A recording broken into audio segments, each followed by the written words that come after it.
Why would anyone want a job that they are not passionate about? There are many reasons. Could be the money, could be the availability of jobs in the area, or it could be the hours itself that are available to work. Hi, I'm Stephanie and I'm a food service worker at a local elementary school. I will admit, it's not my dream job. It is merely a means to help pay some bills. So if I don't love it, why am I doing it?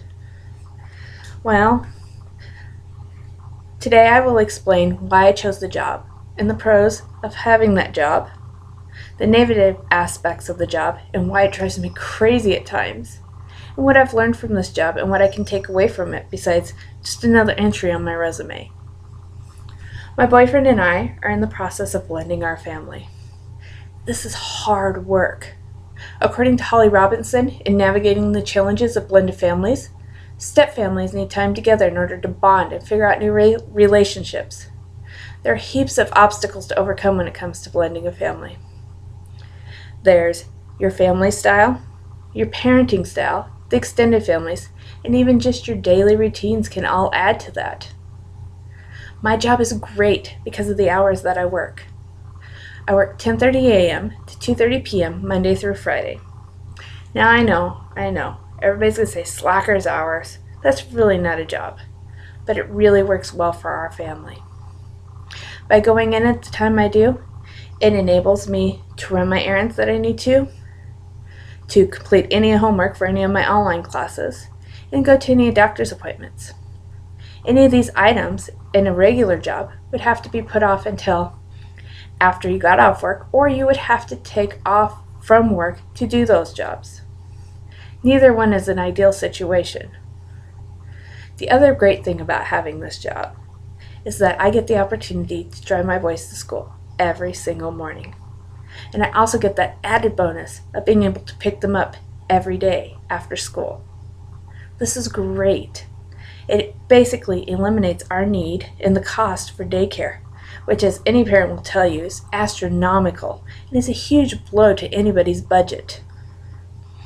The third thing that I really like about my job is that when the kids are off for breaks and holidays, guess what? So am I. How awesome is that? Christmas break, check.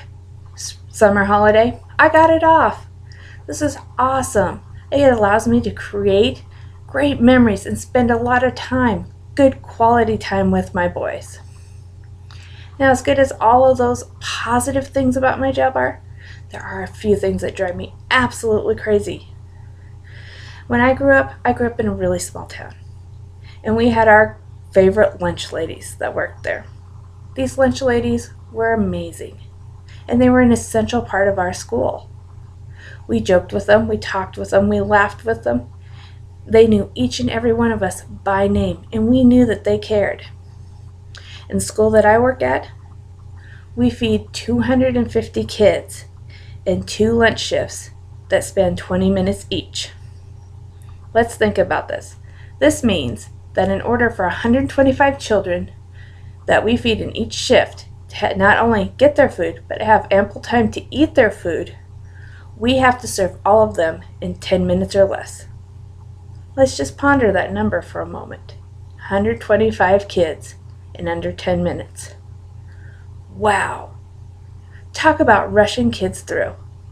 I hardly have time to make eye contact with a kid, let alone engage them in a conversation or even say hi. This is really, really disheartening to me. What if there was that one child that was just having a really awful day and needed that one smile, that one, "Hi, how are you? How's your day going?" to totally turn their day around. And I have missed that opportunity to be an impact, a positive impact in that child's life, because I'm herding the children through like they're cattle going through a chute. It's depressing. Now, if the thought of seeing the kids being pushed through like cattle isn't bad enough, what really saddens me is the lunches. They are awful. I call the lunches that we have at my school the open and dump method. We open up a can of beans, dump it in a pan, throw it in the oven, warm it up.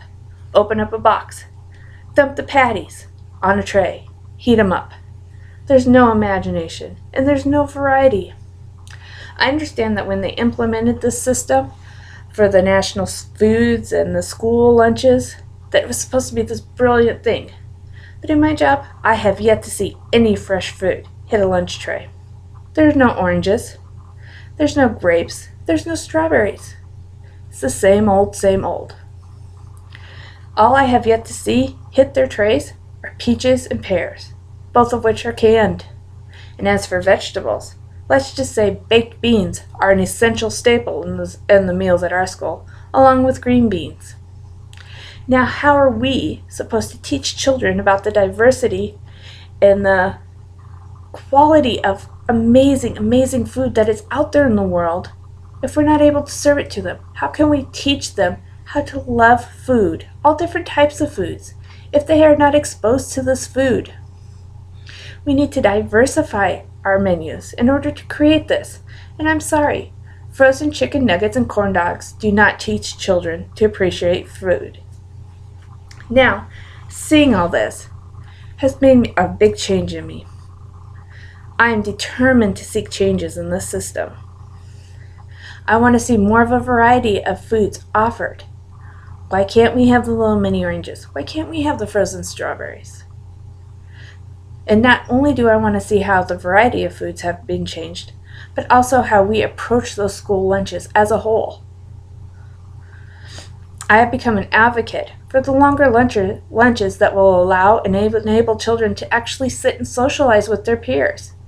Let's face it, socialization is a huge life aspect that is being lost as our dependence on technology and our demands on our time increases. Also within that, why not engage those cooks and janitors in our schools? Bring them in. They are equally as important as those teachers are to our students. They also can develop and make lasting relationships with those kids and create that positive impact that children need.